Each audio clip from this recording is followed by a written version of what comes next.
사도신경으로 우리의 신앙을 함께 고백합니다.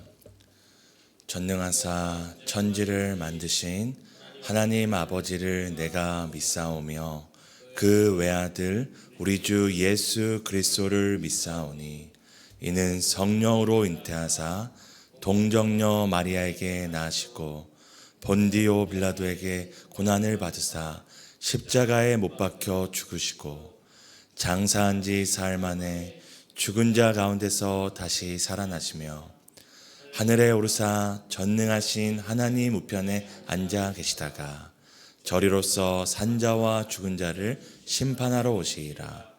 성령을 믿사오며 거룩한 공회와 성도가 서로 교통하는 것과 죄를 사하여 주시는 것과 몸이 다시 사는 것과 영원히 사는 것을 믿사옵나이다. 아멘. 찬송가 280장입니다.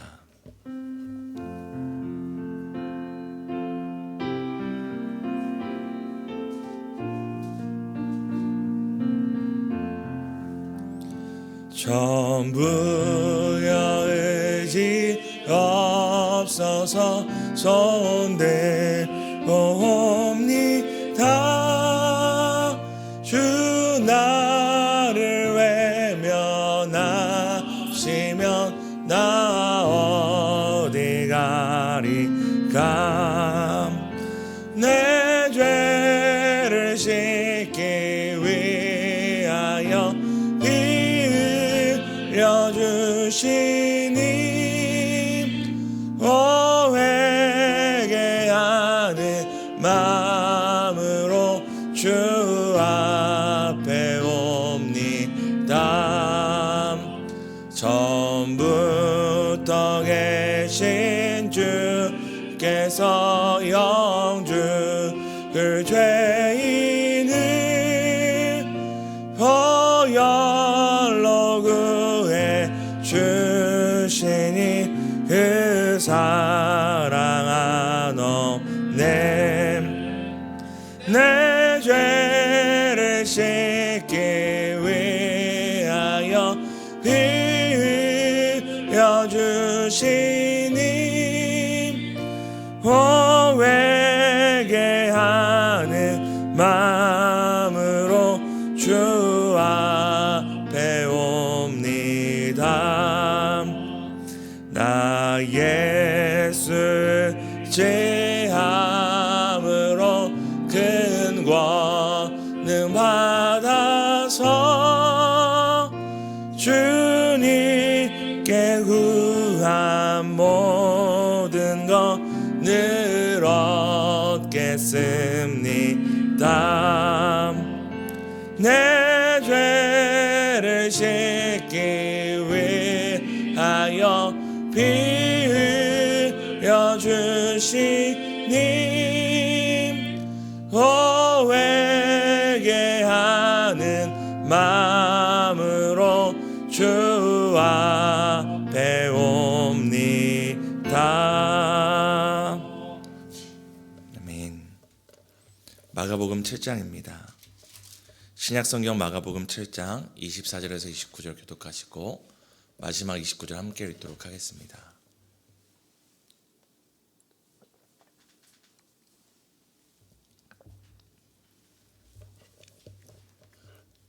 제가 먼저 읽도록 하겠습니다.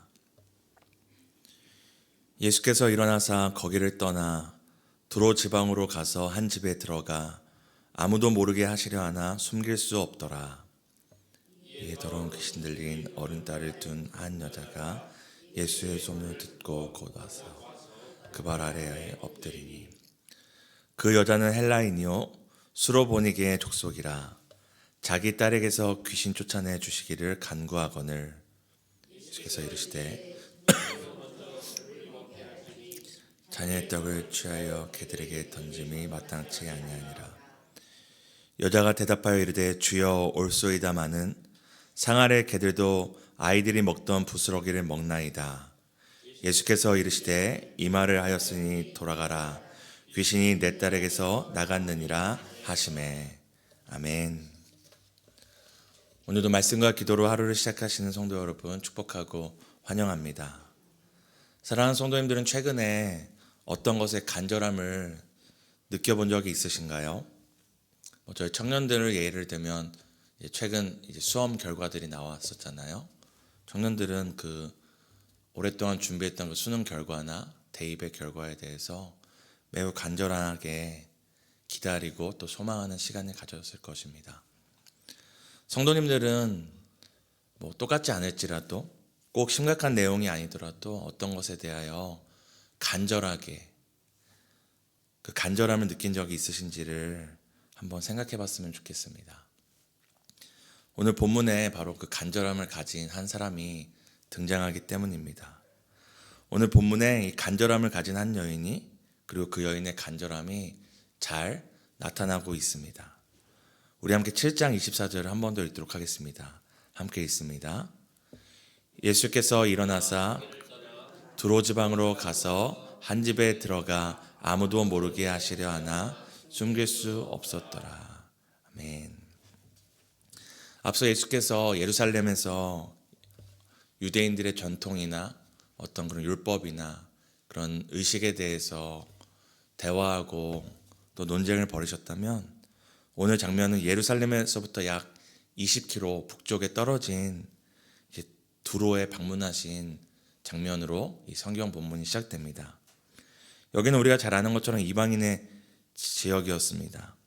이 두로 지역을 예수님께서 방문하셨는데 이때 7장 25절에는 한 여인이 찾아왔다고 이야기합니다. 이에 더러운 귀신 들린 어린 딸을 둔 한 여자가 예수의 소문을 듣고 와서 그 발 앞에 엎드렸다라고 이야기합니다. 26절에는 이 여인이 어떤 여인인지에 대해서 자세히 얘기해 주는데 이 여인은 헬라인이었고 수로보니게의 족속이었다고 얘기합니다. 이 수로보니게라는 뜻은 이 시리아를 의미하는 이 수리아와 페니키아를 의미하는 이 베니게 이 두 단어가 합쳐진 건데요. 이 수로보니게는 시리아와 페니키아를 의미하는 지역을 담은 말로서 그녀가 어떤 혈통의 사람인지를 의미하고 있고 이 헬라인이란 말은 이 여인이 어떤 나라의 이 시민권을 갖고 있는지에 대해서 알려주고 있습니다. 근데 이 여인이 예수님 앞에 찾아와서 했던 첫 번째 행동이 무엇입니까? 그 발 앞에 엎드리는 것이었습니다. 우리가 우리 한국 문화에서 또 누군가의 발 앞에 엎드린다는 것은 이게 매우 익숙하지 않은 장면인데요. 이 여인이 예수님께 찾아와서 그 발 앞에 엎드립니다. 왜 이 여인이 예수님 앞에 와서 엎드린 것일까요? 우리 방금 읽었던 25절에도 나왔지만 마태복음 15장 22절에는 이 여인이 왜 또 어떤 마음으로 엎드렸는지를 더 이렇게 자세하게 우리에게 보여줍니다. 우리 마태복음 15장 22절을 함께 읽도록 하겠습니다. 가나안 여자 하나가 그 지경에서 나와 소리질러 이르되 주 다윗의 자손이여 나를 불쌍히 여기소서 내 딸이 흉악하게 귀신 들렸나이다 하되. 지금 마가복음에서는 이 여인이 예수께 나와 그 발 앞에 엎드렸다고 얘기하는데 동일한 사건이 마태복음에서는 이 여인이 cry out 울부짖으면서 예수님께 나왔다고 얘기합니다. 그러면서 뭐라고 얘기하죠? 흉악한 귀신이 내 딸에게 들렸다고 이야기를 합니다. 오늘 본문에는 그 딸에 대해서 더 자세히 얘기해 주죠. 어린 딸이라고 얘기합니다. 사랑하는 성도 여러분, 우리에게 딸이 있는데 저도 이제 어린 딸이 둘이나 있는데 그 어린 딸이 귀신에 들렸다고 생각한다면 이것이 어떤 문제보다 몸이 아픈 것도 큰 문제고 어떤 큰 시험이나 큰 문제를 앞둔 것도 큰 문제겠지만 정말 이 어린 딸이 귀신 들렸다는 것만큼 흉악한 귀신에 붙들려서 휘둘린다는 것보다 더 큰 아픔과 문제가 어디 있을까 생각됩니다. 이 여인이 예수님 발 앞에 엎드리고 사람들을 의식하지 않고 소리 지르며 나왔던 이유에 대해서 바로 성경은 이렇게 얘기합니다. 그 어린 딸이 귀신에게 붙들려서 고통을 당하고 있었기 때문입니다. 그렇게 간절함 가운데 비통함 가운데 예수님 앞에 그 발 앞에 엎드린 이 여인에게 오늘 예수님이 어떻게 반응하는지 7장 27절은 이렇게 이야기합니다. 우리 함께 7장 27절을 읽겠습니다. 예수께서 이르시되 자녀로 먼저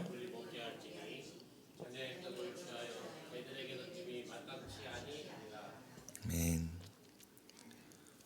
이렇게 간절함과 비통함 가운데 예수님 발 앞에 엎드린 한 여인에게 예수님의 그 반응이 너무나 우리의 예상과 다릅니다.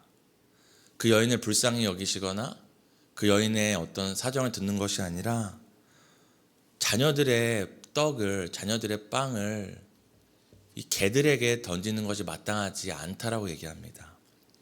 지금 예수님께서 주로 사역하셨던 이스라엘 백성들을 자녀로 표현하고 있고, 그 당시에 이방 우상을 섬겼던 이방인들을 이제 이스라엘 사람들이 개라고 여겼거든요. 개라고 표현했거든요. 이 자신을 찾아온 그 이방 여인을 향하여서 개라고 표현하면서 이스라엘 백성들에게 줄 은혜를 개같이 취급당하는 이방인된 너희에게 주는 것이 마땅하지 않다고 이야기를 합니다.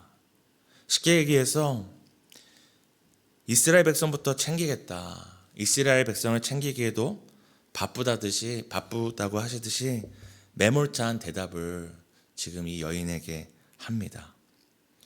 예수님의 이런 매몰찬 답에 여인이 뭐라고 이야기합니까? 28절에 이렇게 얘기합니다. 여자가 대답하여 이르되 주여 올소이다마는 상 아래 개들도 아이들이 먹던 부스러기를 먹나이다.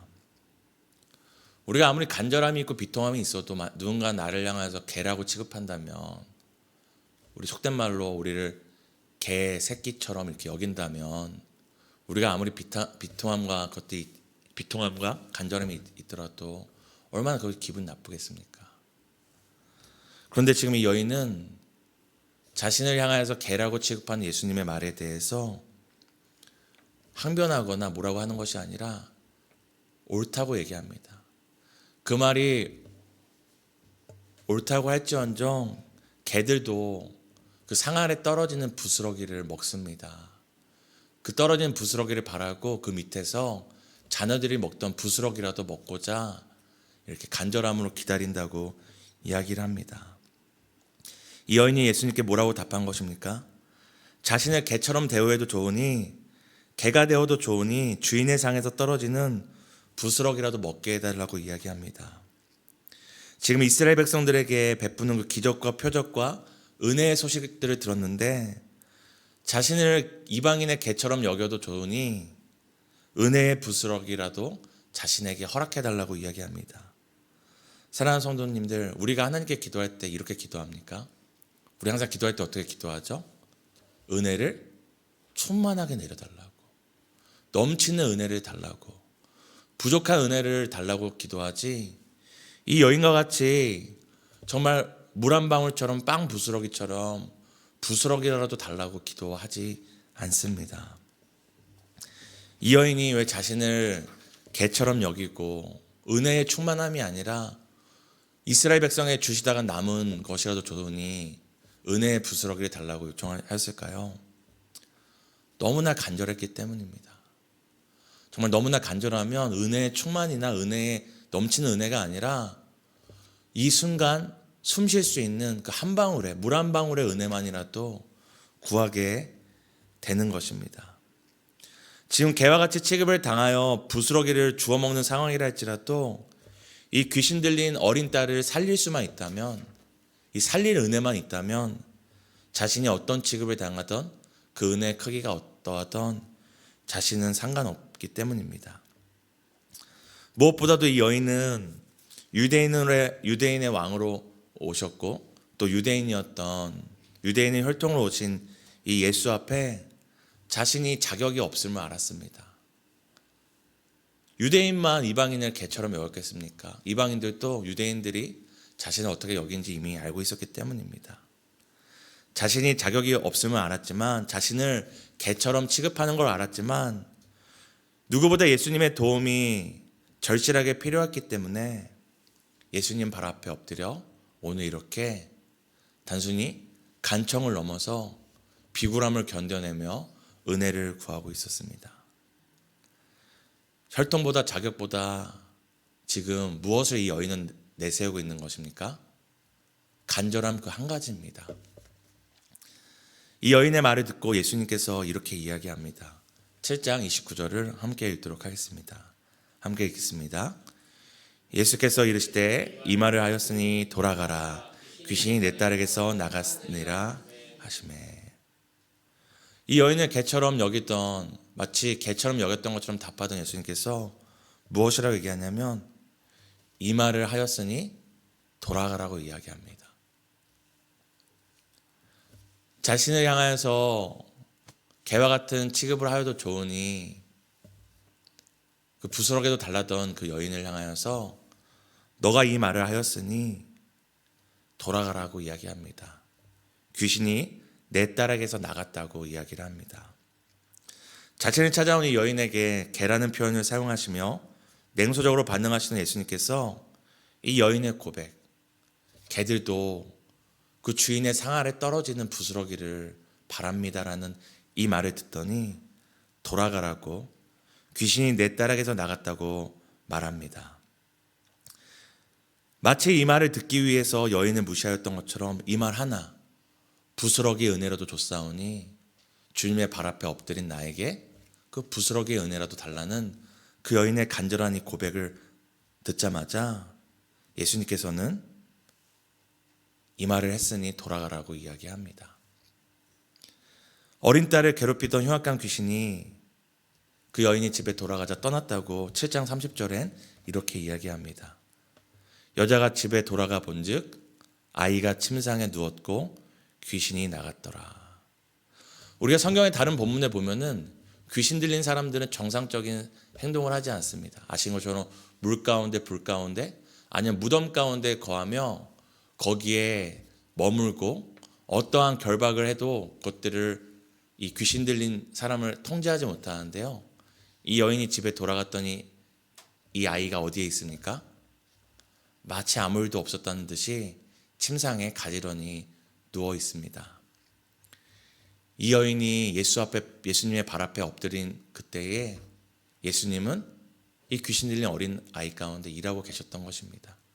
단순히 귀신을 내쫓는 수준이 아니라 아무 일도 없었던 것처럼 다시 그 침상 그 자리, 원래 그 어린 딸이 있어야 될 그 자리까지 예수님께서 돌보시고 모든 것을 제자리로 돌려놓으신 것입니다.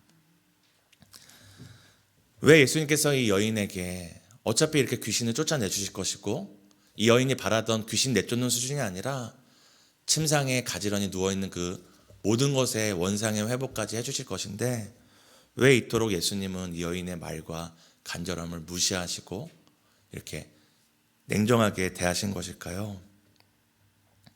바로 이 여인의 고백을 통해 하나님의 은혜는 이스라엘 백성이라는 혈통이나 어떤 지역에 제한되는 것이 아니라 이 여인의 간절한 고백을 통해 구원의 역사가 혈통이 아닌 바로 무한 확장, 이스라엘 백성에게만 하나님의 은혜나 자신들이 하나님의 자녀라고 믿는 그 선민의식 가운데만 이 유대 지역 가운데만 하나님의 은혜가 머물러 있는 것이 아니라 혈통이 어떻게 되든 지역이 어떻게 되든 누구든지 주 예수를 부르는 자는 구원을 얻는다라는 이 구원의 무한 확장을 보여주기 원하셨기 때문입니다.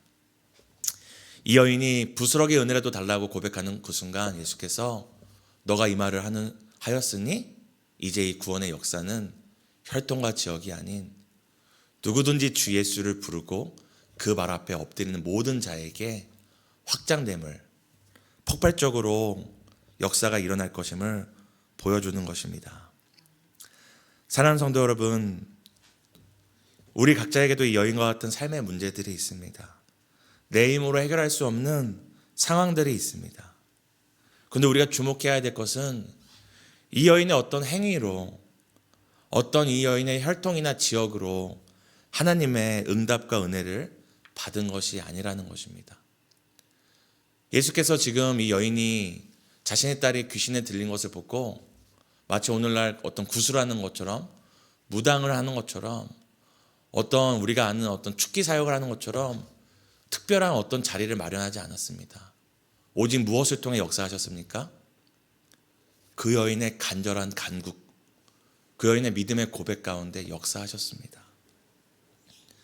오늘날 우리의 여러 상황과 삶의 문제 가운데 우리에게 필요한 것은 무엇입니까? 대단한 의식이나 어떤 행위가 아니라 부스럭이라도 붙잡는, 정말 예수 아니면 다른 것이 없다라는 그 간절함으로 지푸라기라도 잡는 심정으로 예수의 발 앞에, 예수 앞에 간절하게 엎드리는 것입니다. 예수님을 찾아왔던 이 여인과 같은 간절함, 설령 나를 매몰차게 내쫓으실지라도 예수 외에는 다른 답이 없습니다. 예수 외에는 나에게 다른 구원은 없습니다. 라는 그 간절함, 그 믿음의 고백이 우리에게 필요한 것입니다. 오늘 우리가 예수 앞에 나올 때 내 모습을 볼 때 자격 없고, 내 삶을 볼 때 자격 없고, 내 지난 날을 볼 때 도저히 예수 앞에 나올 수 없는 부끄러운 삶이라 할지라도 우리는 주변의 누구의 시선도 아랑곳하지 않고 예수 외에는 내 인생에 답이 없다라는 그 절박하고 간절한 마음으로 날마다 예수님 앞에 엎드려야 합니다. 오늘 우리의 간절한 고백과 믿음의 고백을 통해 하나님의 은혜의 길이와 너비와 그 높이와 크기가 어디까지인지 나타내실 것을 믿고 오늘도 예수님 앞에 날마다 끊임없이 엎드리는 우리 모든 복된 하루, 모든 성도님이 되시기를, 복된 하루 되시기를 예수님의 이름으로 축복합니다. 오늘 세 가지 놓고 우리가 함께 기도했으면 좋겠습니다. 우리가 첫 번째 기도할 것은 세상 다른 것이 아닌 하나님을 향한 간절함과 목마름을 가지고 살아가게 해달라고 함께 기도하시겠습니다. 두 번째는 오늘도 혈통이나 자격이 아닌 오직 믿음으로 구원하시는 예수님의 발 앞에 엎드리게 해달라고 기도하겠습니다. 오늘 교회가 함께하는 기도는 청년부를 위한 기도입니다. 하나님께서 예수로 사는 이들을 책임져 주시는 것을 경험하는 우리 청년들 되게 해달라고 함께 기도하시겠습니다. 하나님, 오늘도 하나님을 향한 목마름과 간절함으로 살아가기 원합니다. 오늘 우리가 무엇에 목말라 하고 있습니까? 무엇에 간절하게 살고 있습니까? 우리의 필요와 우리의 어려움들 이전에 우리가 하나님께 목마르고 예수님께 목마른 인생이 되기 원합니다. 하나님 아니면 우리의 인생의 공허함과 인생의 허전함과 우리 안에 해결되지 않는 이 갈망들을 해결할 수 없음을 믿고 오늘도 생수의 근원 되신 하나님 앞에, 생명의 떡 되신 예수님 앞에 나오는 하루 되기를 소망합니다. 하나님, 오늘도 우리가 하나님 앞에 나올 때 우리의 혈통이나 자격이나 지난날 부끄러움 없는 당당한 삶이 아니라 오늘도 자격 없는 내 힘이 아닌 오직 예수의 피를 힘입어 아버지께 나오기를 소망합니다. 오늘도 오직 믿음의 고백 가운데 역사하시는 예수님의 발 앞에 나오기를 소망합니다. 오늘 사랑하는 청년부를 위해 기도합니다.